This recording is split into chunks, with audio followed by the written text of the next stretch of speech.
A credit builder account usually costs money through monthly payments or program fees, while a secured credit card typically requires an upfront security deposit that you may get back later if you close the account in good standing. That difference determines which option is actually cheaper. By the end of this video, you'll know how each option works, what you're really paying for, and which one makes more financial sense in 2026. Here's the short answer. If you already have enough cash for a security deposit, a good secured credit card is often the less expensive long-term choice because the deposit is generally refundable. You're setting aside your own money rather than paying for a credit building service. A credit builder account works differently. Instead of giving a deposit to use as a credit line, you usually make scheduled payments into a program that reports your payment history to the credit bureaus. Some providers charge monthly fees or other program costs in exchange for the service. Those fees are money you generally don't recover. That doesn't automatically make secured cards better for everyone. Some people can't afford to leave a security deposit tied up for months.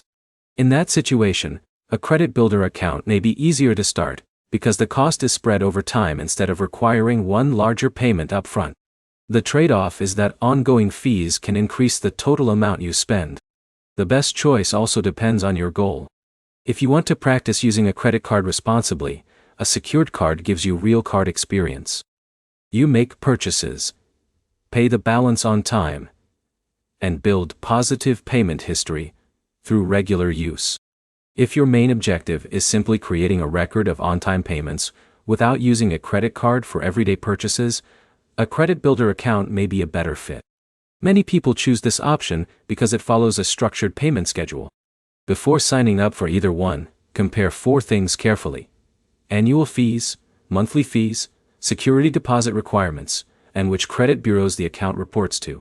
Those details affect the overall value much more than the product name. So which option is cheaper in 2026? For most people who can comfortably afford the refundable deposit, a quality secured credit card is usually the lower-cost, long-term option.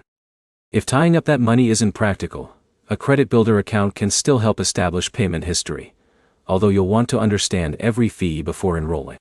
The bottom line is simple. Secured cards usually cost less over time because the deposit can be returned. Credit builder accounts may cost more, but they reduce the need for a large upfront deposit. If this comparison helped you choose, like the video, and subscribe for more straightforward personal finance comparisons.